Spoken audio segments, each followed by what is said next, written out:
for those of us who went over there and came back, it's the greatest experiences you're ever going to have in your lifetime.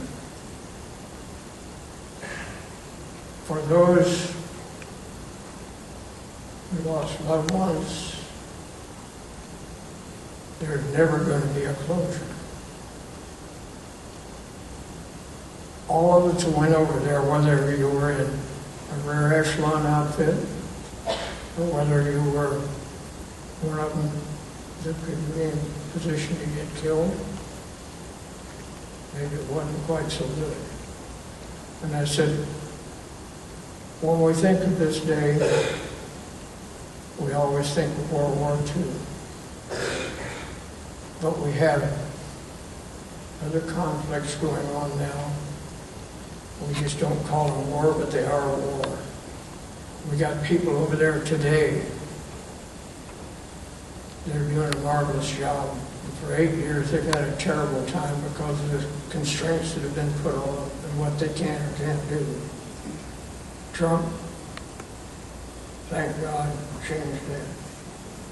He told military commanders last week, you do whatever is necessary. I won't bother you. Now, there's a case where Obama put restrictions on things, and there is a case that was in the courts, what was under Obama's executive order, and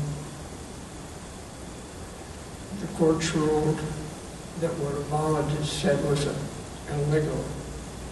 They couldn't do. And one of the left-leaning persons made a comment publicly, which is in the newspaper I have. If Obama had still won in, the courts were ruled in our favor. That tells you a lot about what went on. We don't know what's going to happen over there or how long it's going to take. When I met Senator Kerry, at that time he was a senator in Normandy at Point du Hoc, everybody was going out and shaking his hand, saying how wonderful it was, the meeting. And everybody concerned about me because I'm pretty blunt. The first thing I said to him, if you don't start, I said, the first thing I said, I was for this war that you're doing. But if you don't start doing it like we did in World War II, you're not going to win it.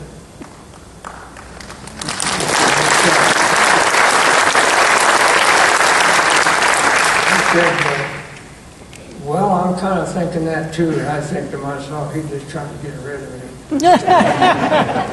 Look at him, he talked for 8 years, talk, what did it get us? Nothing. Trump, whether you believe in what he's doing or not, a lot of it I don't, but I still support him being there. He has made statements this last couple of weeks about taking out the guy in North Korea. They want to talk, everybody wants to talk to this guy. You cannot negotiate with unreasonable people. If we don't change and do something, I'm for the military option. We can take him out, he doesn't amount to crap compared to us. The same way with Russia.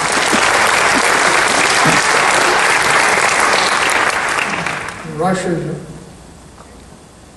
there's no way on earth that Russia can threaten us. We got more than he's got. He's at least rational. You can negotiate with him because he doesn't want to commit suicide. Now we shot down 2 drones just recently, and we shot down a Russian fighter. That's what we should have been doing a long time ago. Don't give anybody a place that they can go and be safe. When Syria started, and Kerry went over there and talked to him, come back and said, we got an agreement with him. If they had gone in and taken that guy out right at that time, we wouldn't be there where we are today. Now, I've been told don't talk about those things. See what I mean? People are going to want to ask some questions. Yeah, now, the cops have to tell you something. You can ask me anything that you want. I have no problems at all about the killings, anything at all that you have a question about. Since I don't hear too well, you can tell him and he'll tell me. Any questions? How many jumps? How many jumps did you do, Jim? I did 18 training jumps, 2 combat jumps, and I've done 2 civilian jumps at Xenia where I live. Now people think you're in there, you jump all the time. There's 2 reasons why you don't. One is every jump you have, you're going to have injuries. Typically, it's been about 10% injuries on training jumps. That's unacceptable. You're losing a lot of talented people. The other reason is that we were told at the time we were training that it cost $2 million to jump a whole regiment. $2 million doesn't sound like much today, but it's a lot of money then. So, and all of our company, YG company, was the one picked to try all the new stuff on. At one point, they jumped us over heavy trees to see if it were acceptable in combat to lose the number of people that we may lose to use it in combat. We lost enough people that they decided that we could tolerate that if we had a good combat. Okay. Any other question? Did you always pack your own chute? You pack your own shoe. The first 6 chutes, the first 5 chutes, yes, we packed ourselves. And it was quite an experience to pack that thing and then go up in a plane and jump it. We had one guy that didn't want to pack his chutes, and he was stealing. He'd go back at night and steal one out of the packing shed. Well, we went up on a jump. He wasn't in my plane, it was another plane. And the guys went out the door and they grabbed him. A sergeant on each side pulled him back and then ripped the back off of it. It was full of sawdust. That stopped people from stealing shoes.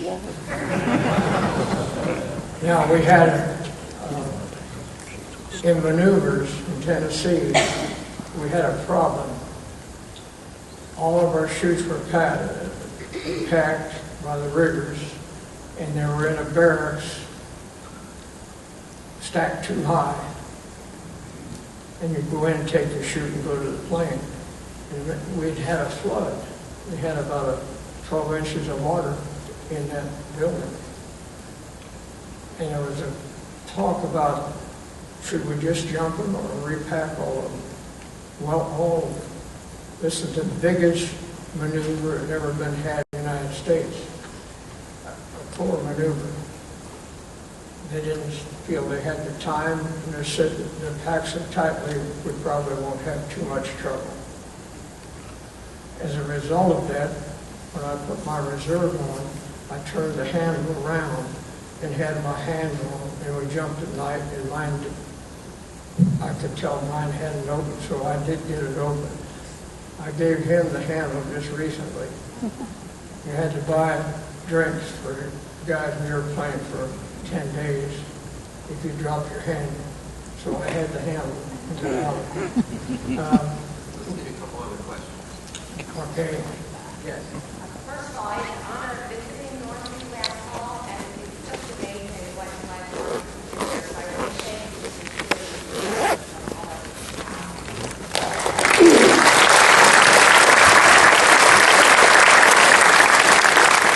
If somebody said something good about me, he's not going to tell me. I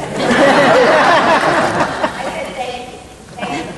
Second, could you tell us where you landed, and did you land where you were supposed to land, and what was it like? Were you surrounded by enemy troops?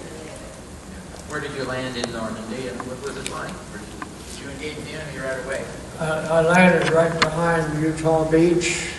As I said, that's where the Germans were. We landed on top of them. Now, you may not realize this, but the Germans were still in horse mode on transportation. And there was hundreds of horses down there too, with pulling wagons and things. Now, can you imagine what that was like with those horses screaming, being torn up? And this may sound awful, but everybody from officers down to PSCs like me felt the same. The hell with the Germans, but those poor horses didn't deserve this. And I still feel that way. Now, in the last 4 or 5 years, I've thought differently about death. Not my own, because I've lived a long life. But civilians, for a long time, I've felt no different about a death in combat or a death here. But I realize now that the people living here are not conditioned for that, not expecting that, and I've softened my stance on seeing people killed in accidents, things of that sort.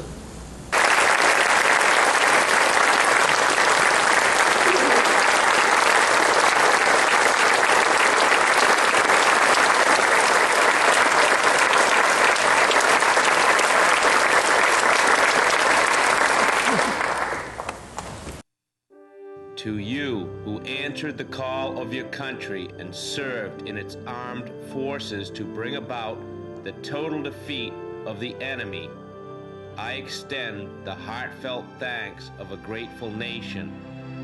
As one of the nation's finest, you undertook the most severe task one can be called upon to perform, because you demonstrated the fortitude, resourcefulness, and calm judgment necessary to carry out that task.